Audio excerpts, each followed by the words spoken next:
안녕하세요. 금요사건 파일 디바제식합니다. 1992년 10월 4일 일요일 오후 2시 강원도 원주시에 위치한 건물 2층에 한 남성이 휘발유통을 들고 나타납니다. 이곳은 한 종교단체의 예배당이었는데 일명 왕국회관으로 불리던 곳이었죠. 이 남자가 다짜고짜 입구로 가더니 소리쳐요. 내 안에 내놓으라고! 이 소리에 신도들이 놀라서 나왔고 그를 에워쌌는데요. 이 남자가 미친 듯 막 유리창 두드리고 발로 문을 차면서 소란을 일으켰습니다. 상당히 폭력적인 모습이에요. 처음엔 신도들이 왜 그러세요 하고 그를 말리다가 잠시 후에 좀 잠잠해졌습니다. 이 남자가 저러다 말겠지 싶었던 것 같아요.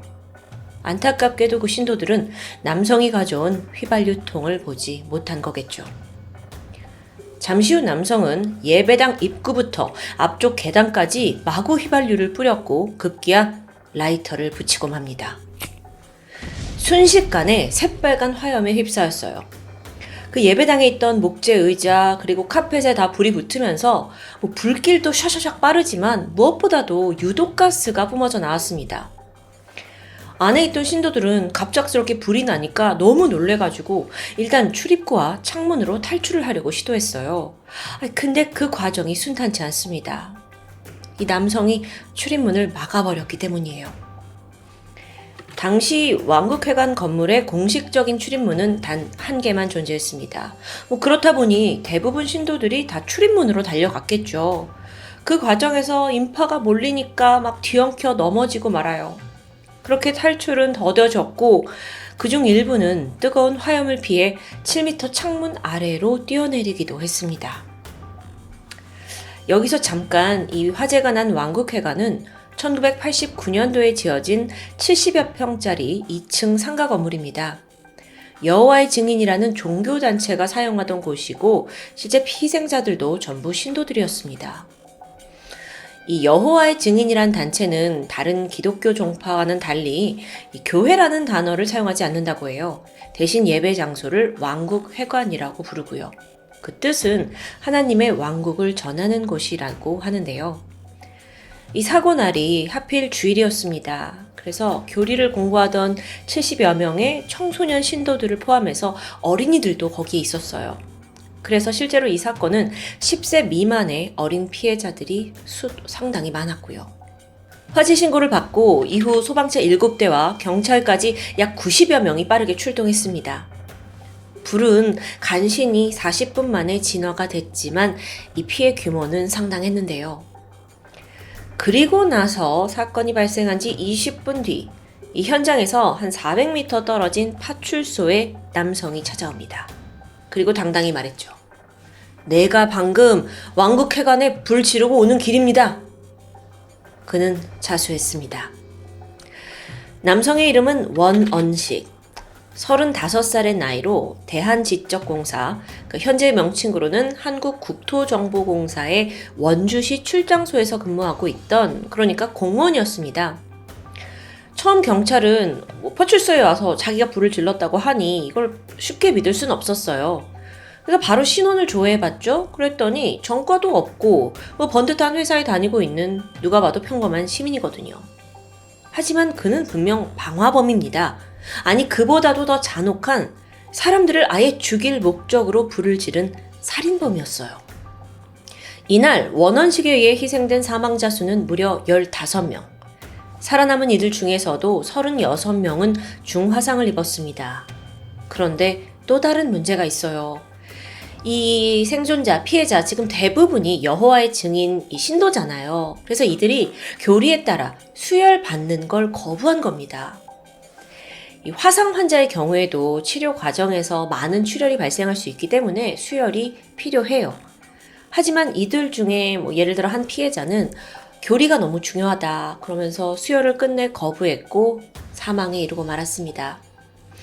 이게 일반 사람들의 상식에선 다소 이해하기 힘들지만 종교적인 신념이었으니까요. 자, 그렇다면 원원식은 왜 이런 집단 살상을 계획한 걸까요? 그건 바로 아내 신성숙 씨 때문이었죠. 아내는 여호와의 증인의 독실한 신자였습니다. 남편은 여기에 큰 불만을 품고 있었어요. 10월 4일 오전이었는데 이날도 아내 신 씨는 예배를 가야 한다면서 나갈 채비를 하던 중이죠. 근데 그날따라 남편이 오늘만큼은 절대 그 왕국회관에 나가지 말라면서 만류하는데 아내가 이 말을 무시한 채 집을 나섰고 여기에 남편이 폭발해버린 겁니다. 게다가 결정적으로 신 씨가 이런 말을 했다고 해요. 나한테는 가족보다 하나님이 먼저예요. 난 예배에 절대 빠질 수 없어요. 이게 그 남편의 분노에 불씨를 키운 한마디였겠죠. 사실 원원식은 평소에 술을 잘 마시지 않던 사람이었다고 합니다. 그러다가 아내가 이 종교에 빠진 이후부터 답답한 마음에 술을 자주 접하게 돼요. 그래서 이날도 아내 신씨가 집을 나가자마자 소주 2병을 연거푸 마셨죠. 그리고서는 이놈의 종교 때문에 아내도 저렇게 되고 우리 집안 꼴도 다 이런 거야. 내가 다 죽여버릴 거야. 라는 생각에 결코 해서는 안 될 짓을 저지르고 만 겁니다. 그는 곧장 창고로 갔어요. 그리고 플라스틱 통을 꺼내서 집에서 약 1km 떨어진 주유소까지 걸어갑니다. 도착하자 휘발유 10리터를 구입해서 통에 채워 넣었고 그 길로 아내가 평소 다니던 왕국회관으로 향하게 되죠. 오후 2시 30분 원씨가 예배실 앞에 도착했어요. 아내 내놓으라고 막 소리쳤죠. 근데 신도들이 이때 아내분 여기 안 계세요 라고 말을 했다고 해요. 근데 원씨는 그걸 믿지 않았고 아내를 내놓지 않으면 나 여기 전부 다 태워버릴 거야 라고 경고했지만 이게 또 말릴 틈도 없이 휘발유가 뿌려졌고 몇 초 안에 왕국회관은 대참사를 겪게 된 겁니다. 게다가요, 당시 이 예배당의 바닥에 인화성 물질인 카펫이 깔려 있었어요. 또 의자는 다 목재였기 때문에 불이 삽시간에 그냥 빠르게 퍼진 거예요. 카펫이 타들어갔죠? 그러니까 유독가스가 나와요. 그러니까 아예 연단 쪽에 있던 신도들은 대피도 하지 못한 채 참변을 당했습니다. 그런데 여기서 그 범인 원씨가 보인 악마 같은 모습이 정말 경악스러운데 이 사람들이 빠져나오지 못하도록 한동안 출입문을 막고 버틴 겁니다. 그러다가 이제 힘으로 밀어붙이니까 결국에 신도들이 탈출을 했고 원씨는 그들한테 붙잡혀서 구타를 당하기도 했다는데요. 여기서도 막 구타를 당하는 와중에 나는 내가 스스로 자수할 거야 이러면서 이후에 바로 탑실소로 달려갔죠.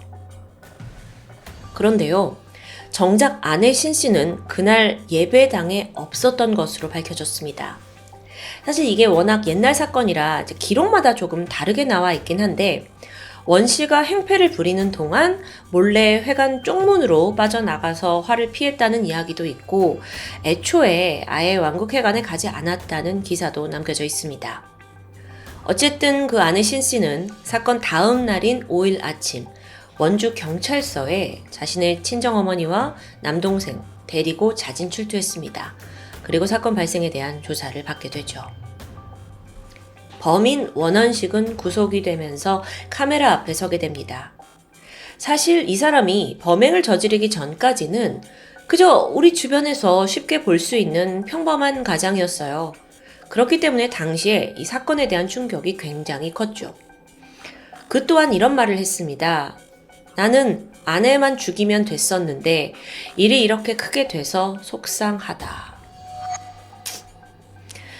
1957년생인 원원식. 그는 강원도에 있는 가난한 농가에서 일남 4녀 중 8대 독자 외아들로 태어났습니다. 이게 되게 찢어지게 가난한 집안의 지금 8대 독자예요. 더구나 일찍이 아버지가 사망하고 가세는 더욱 기울었죠. 그는 오로지 가난을 벗어나고 싶다는 굳은 의지로 일찌감치 취업 전선에 뛰어들게 되는데요.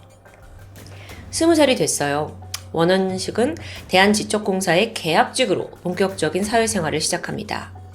상당히 성실했던 것 같아요. 그래서 여기서 처음엔 계약직이었지만 얼마 후에 정규직으로 승격이 되는데 사실 이런 사례는 그 당시로서도 꽤 드문 경우였다고 합니다. 그러다가 1982년 2살 연하인 신성숙 씨와 결혼을 했고 2명의 딸을 얻게 됩니다. 원주시로 발령을 받았거든요. 그리고 이사를 오면서 당시 4천만 원 정도의 25평 아파트를 구매하고 또 여기서 가족들과 정착을 하게 돼요. 모든 게 그렇게 완벽할 줄 알았죠. 하지만 행복은 오래 가지 못했습니다. 원주에 온 지 3년 만인 1991년, 아내가 여호와의 증인 이 단체에 빠지게 되면서 평화에 금이 가기 시작합니다. 처음에 그는 아내의 종교 활동을 대수롭지 않게 여겼다고 해요. 근데 시간이 갈수록 아내가 너무도 종교에 매진을 했고 그럼으로써 가족을 돌보는 것을 좀 소홀히 하기 시작한 겁니다. 원 씨가 여기에 괴로워하면서 아마 술로 고통을 달래기 시작했죠. 평소에도 친구와 동료들에게 신세 한탄을 아내가 이렇게 막 빠져가지고 집안 꼴이 이렇다라고 한탄을 자주 했다고 합니다. 한편 이 원 씨는요, 굉장히 효자로 소문이 자자했던 사람이에요. 어릴 적에 아버지가 돌아가셨잖아요. 그리고 어머니가 평생 이 자식들을 홀로 키워왔는데 그러다 보니 애정이 좀 남달랐겠죠. 어머니는 일찍이 중풍을 앓으셔서 하반신이 불편해서 좀 거동이 쉽지 않습니다. 그러다 보니 아들이 모시고 살았는데 그러다가 이 아내가 이 종교에 빠진 후부터 시어머니를 집에 홀로 두고 이 행사 저 행사 간다면서 자주 집을 비우게 된 거예요. 그러니까 끼니도 제대로 못 챙겨주죠. 그게 이제 남편으로서는 불만이 점점 쌓여갔고요. 더구나 여기서 원씨 어머니는 불교 신자였다고 해요. 여기에 더해 남편이 출근을 해 있는 동안 이 집에 있는 건 신씨와 시어머니입니다. 이 두 사람 사이의 갈등과 다툼이 계속 이어집니다. 근데 또 그게 그럴수록 신씨는 종교 활동에 더 집착하고 빠져들었고요. 노모가 결국에 이걸 견디지 못해서 91년 9월경 딸네 집으로 거취를 옮기게 됩니다. 자, 일이 이렇게 되니까 원 씨는 그동안 참아왔던 분노를 그 화재라는 것으로 거의 모든 걸 폭발해서 내뿜었던 것으로 보여요. 결국 술에 취해서 휘발유통 들고 화재를 저질렀으니까요. 자, 이렇게 사건 전말이 알려지면서 여러분은 어떤 생각이 드실지 모르겠지만 그 당시 여론은 사실 살인 방화의 주범이긴 하지만 원원식의 사정이 너무 딱하지 않냐 라면서 여론이 좀 그쪽으로 기우는 모습을 보이게 됩니다. 당시에 원주 시민 10,000명 정도가 직접 탄원서를 작성해서 법원에 제출하기도 했고요. 이게 90년대 초반에 가부장적인 시대상과 맞물려서 애초에 너무 범죄와는 무관한 남자가 종교에 빠진 아내 때문에 이런 일을 저질렀다라고 이제 여론이 형성되면서 많은 동정심을 사게 된 것 같습니다. 또한 이 원씨뿐만 아니라 당시에 원주 시민들조차 그 왕국회관에 대한 별로 좋지 않은 인식을 가지고 있었어요. 현재 국내에 여호와의 증인 신도수가 약 10만 명일 정도로 많이 늘어나 있는데요. 그 당시만 해도 사람들에게 여호와의 증인이라는 이름조차 생소했고 또 사입이 아니냐라는 인식이 매우 강하죠. 그래서 오히려 원씨, 이 가해자인 원씨가 이 종교로 인한 피해자인 거고 사입이 종교를 처단하는 사람이다 라고 단정짓게 되는 사람도 있었습니다. 이건 물론 여론의 반응을 제가 말씀드린 거예요. 게다가요, 또 시기적으로 1992년에는 막 대규모 휴거 예고 막 이런 게 있었거든요. 그래서 가뜩이나 기독교에 대한 인식이 좋지 않아요. 휴거라는 건 다미성교회의 이장림 목사가 주장한 종말론인데, 사실 토미에서도 다룬 적이 있긴 하죠. 그로 인해서 막 휴거다 해서 기독교는 물론이고 종교를 갖지 않은 사람에게도 막 불안감과 파장을 안겨주었던 대한민국의 대표적인 사건이에요. 1992년 10월 5일자 동아일보 기사에 원원식을 이렇게 표현하고 있더라고요. 법과 사회로부터 용서받을 수 없는 가해자이자 특정 종교 최대 피해자다. 되게 양면적인 평가죠. 하지만 이 사건에는 사실 종교에 가려진 또 다른 원인도 있습니다. 그게 바로 고부 간의 갈등인데 신씨 입장에서는 시어머니의 상습적인 학대와 폭언을 견디다 못해 마음을 의지할 곳이 필요하니 종교에 빠졌다고 주장을 해요. 괴로워하던 신씨에게 마침 친정 엄마가 이제 마음의 평안을 좀 얻기 위해 성경 공부를 해봐라 라고 권유를 했고 그러다가 여호와의 증인에 발을 들여놓게 된 거죠.